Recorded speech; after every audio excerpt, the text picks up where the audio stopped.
Ertugrul Ghazi کے نام سے ایک ترک ڈرامہ پاکستان ٹیلی ویژن پر اردو زبان میں نشر کیا جا رہا ہے، لیکن اردو زبان میں ڈبنگ سے قبل ہی یہ ڈرامہ پاکستان میں اس حد تک مقبول ہو چکا تھا کہ اس کے مداحوں میں وزیر اعظم عمران خان کو بھی گنا جاتا ہے۔ عثمانی روایات کے مطابق ارطغرل سلطنت عثمانیہ کے بانی عثمان اول کے والد تھے۔ اس کے علاوہ ان کے بارے میں حقائق پر مبنی معلومات نہ ہونے کے برابر ہیں۔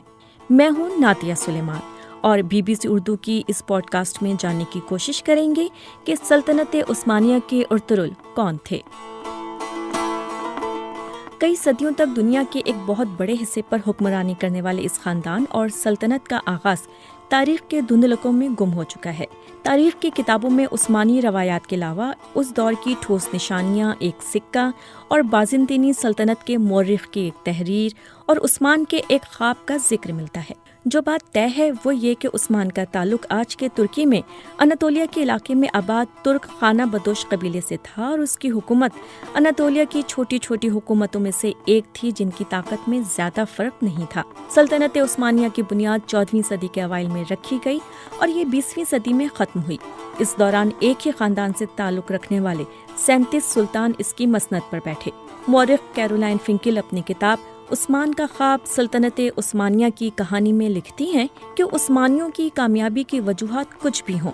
لیکن ان کی اناطولیہ میں اپنے ہمسایوں کے ساتھ 2 صدیوں پر پھیلی ہوئی لڑائی انتہائی سخت تھی۔ یہ وہ علاقہ ہے جو کسی حد تک آج کے ترکی کی حدود سے مطابقت رکھتا ہے۔ مورخ اسٹینفرڈ جے شاو اپنی کتاب سلطنت عثمانیہ کی تاریخ اور جدید ترکی میں اسی روایت کا ذکر کرتے ہوئے لکھتے ہیں کہ سلطنت عثمانیہ کی شروعات تاریخ کے طالب علموں کے لیے ہمیشہ سے اہم سوال رہا ہے، لیکن اس دور کے ذرائع کی کمی اور بعد کے ادوار میں لکھی گئی روایات میں تضاد کی وجہ سے پورے یقین سے کچھ کہنا مشکل ہے۔ انہوں نے اسی مشہور روایت کو بیان کرتے ہوئے لکھا کہ عثمانیوں کے جد امجد سلمان شاہ تھے جو قائی قبیلے کے سردار تھے اور 12ویں صدی کے آخر میں شمالی ایران کے ایک علاقے میں آباد رہے۔ روایت کے مطابق منگول حملوں کے پیش نظر دیگر بہت سے ترک قبائل کی طرح یہ قبیلہ بھی غلامی اور تباہی سے بچنے کے لیے نئے علاقوں کی طرف روانہ ہوا، اور جے شاو کے مطابق خیال ہے کہ سلمان شاہ شام میں داخل ہوتے ہوئے دریائے فرات میں ڈوب گئے اور اس کے بعد ان کے 2 بیٹے واپس چلے گئے، جبکہ ارطغرل نے مغرب کی طرف اپنا سفر جاری رکھا اور اناطولیہ کے علاقے میں داخل ہو گئے، جہاں سلجوق حکمرانوں نے ان کی مدد کے بدلے انہیں اناطولیہ کے مغربی علاقے میں زمین دے دی۔ جے شاو کی کتاب میں درج اس روایت کے مطابق ارطغرل 1280 میں چل بسے اور قبیلے کی قیادت ان کے بیٹے عثمان کو مل گئی۔ فنکل لکھتی ہیں کہ عثمان کے دور سے ملنے والا واحد سکہ اگر اصلی ہے تو اس سے ثابت ہوتا ہے کہ ارطغرل یقیناً تاریخی شخصیت تھے۔ اس سکے پر جاری کردہ برائے عثمان ولد ارطغرل درج ہے۔ فنکل مزید لکھتی ہیں کہ عثمان کا اپنے نام پر سکہ جاری کرنا ثابت کرتا ہے کہ وہ اس وقت صرف ایک قبائلی سردار نہیں تھے، بلکہ اناطولیہ میں اپنے آپ کو سلجوق منگول سلطنت کے سائے سے باہر ایک خود مختار امیر سمجھنا شروع ہو چکے تھے۔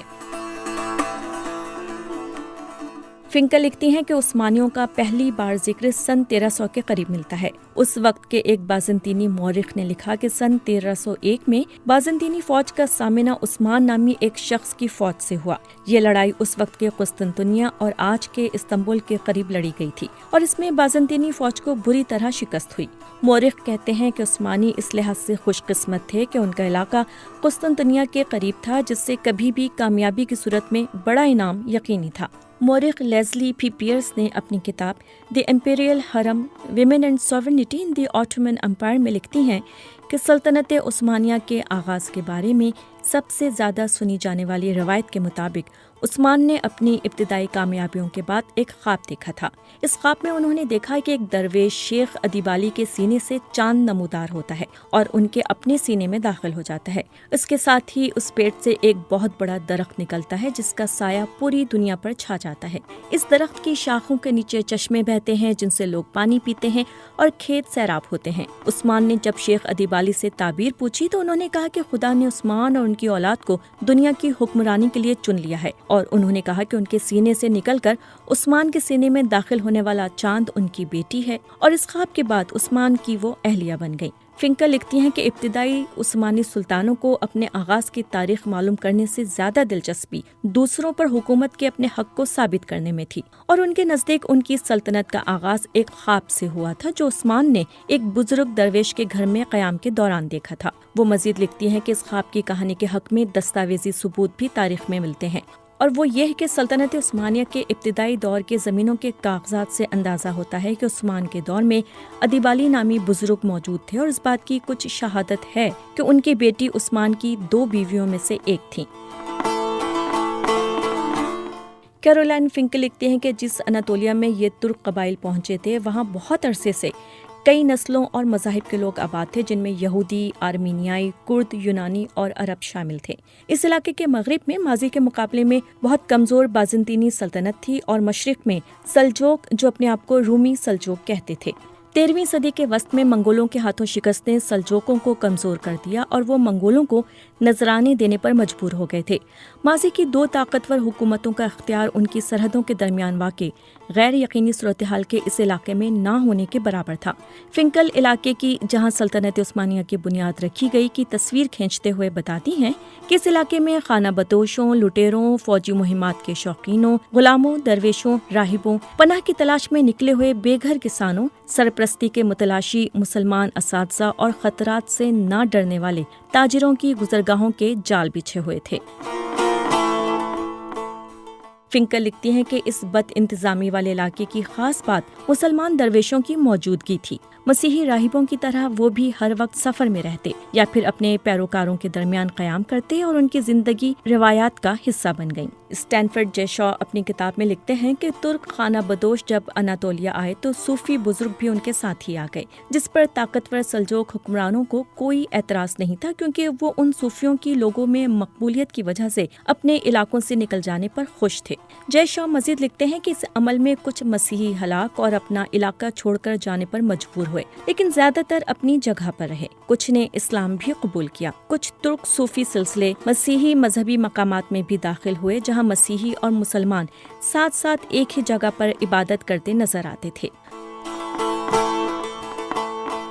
سوگت کے علاقے میں ارطغرل کے نام کی ایک چھوٹی سی مسجد اور ایک مزار ہے، جس کے بارے میں کہا جاتا ہے کہ وہ ارطغرل کے بیٹے نے ان کے لیے بنائی، اور پھر جس میں عثمان کے بیٹے ارحان نے اضافہ کیا۔ کیرولائن فنکل لکھتی ہیں کہ اس مسجد اور مزار پر اتنی بار کام ہوا ہے کہ اس کی پہلی تعمیر کی کوئی نشانی نہیں بچی، اس لیے اس عمارت کے بارے میں پورے اعتبار سے نہیں کہا جا سکتا کہ وہ عثمان کے دور کی ہے۔ انہوں نے مزید لکھا کہ 19ویں صدی کے آخر میں سلطان عبدالحمید دوم نے کمزور ہوتی سلطنت کی ساکھ بہتر کرنے کے لیے اپنے آباء و اجداد کی شہرت کا سہارا لینے کی کوشش کی، اور سوگت میں ارطغرل کا مزار اثر نو تعمیر کیا۔